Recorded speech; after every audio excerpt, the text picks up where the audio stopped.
Welcome back. New video. This time we're talking about love.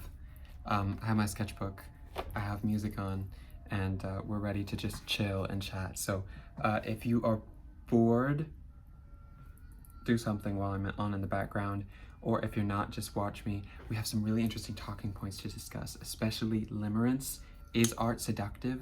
And how deep is our connection with art? I think I'm just gonna jump right in.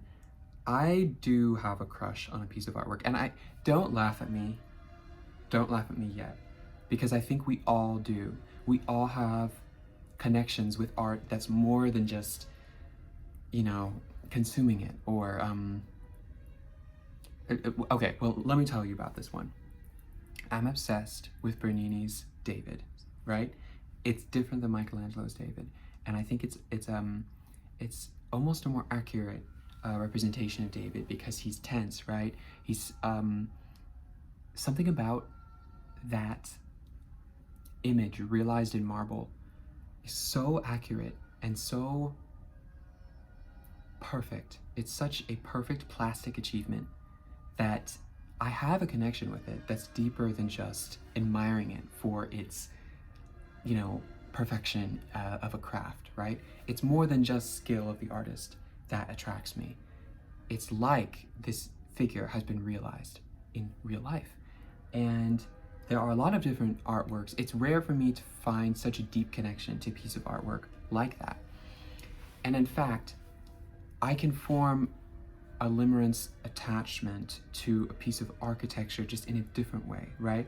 Let's also get that definition explained, because some of us don't know what limerence means.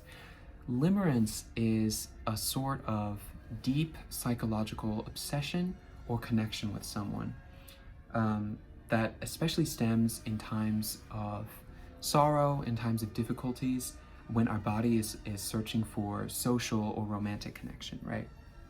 It doesn't have to be romantic, although most of the time it is.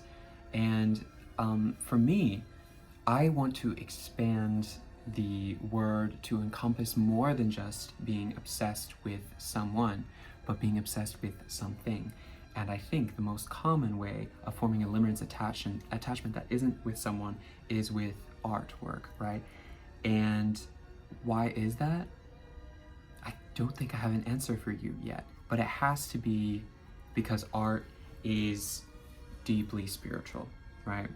And we associate with art on a different plane of, we associate with other based things, on a different plane of our existence, right? But art, I think, does touch a deeper part of us. This is kind of getting deep for a sketchbook video. So let me start sketching.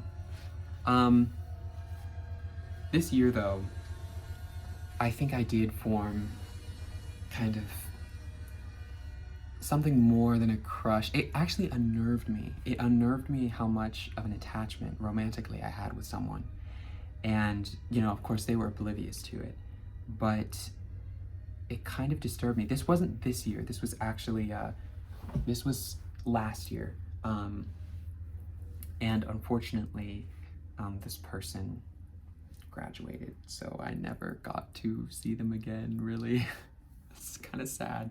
But it is unnerving when you have a crush that's more than a crush, right? Where you get almost obsessively connected with someone, right? That might be a result of our deeply antisocial society that we have. But I'm trying to remedy that. I think online spaces and online communities can be actually such an agent of connection, right? And I didn't entirely buy into that until I started doing these diary videos, right? Because I didn't really think of an online space as anything more than, just talking with people or maybe connecting on a very basic level. But getting to share my own viewpoints and my own life experience through kind of an artistic lens, it has changed that perception about online spaces so much. I feel like I can invest in making a community of people, right? And talking with you guys every night, and somehow just it comforts me, right? And I think that's so important. I hope a lot of people discover this sort of thing because it's important for us to stay social. And it's hard because we do live in such a kind of a dystopian age, right? I mean, we don't really think about it often, but we do. So maybe that's why romantic connections are so sought after nowadays, you know, even more than they were in the past.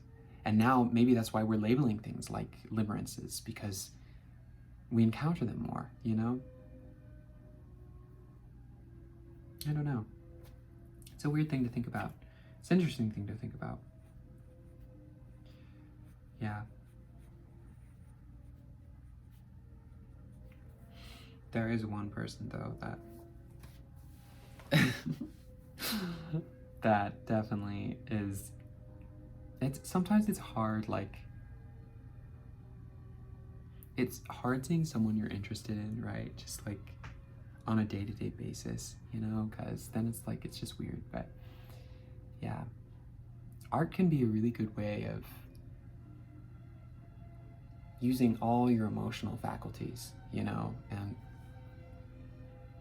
just getting your emotions on paper, right? Kind of like writing.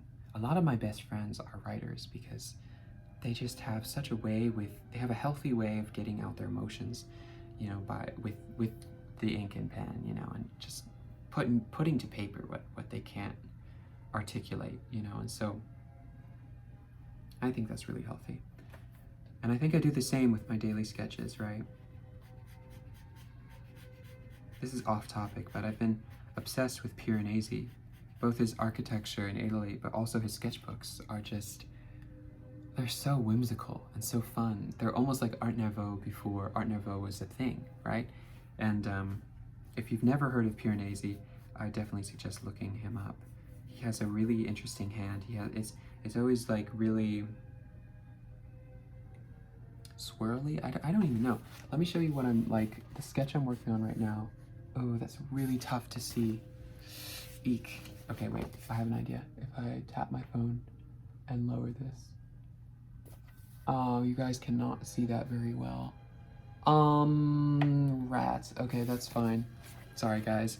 It's too faint right now. Even on my paper, it's like, you can barely see it. But if you could see it, you'd see that I'm trying to imitate some of his patterns and very organic shapes, you know?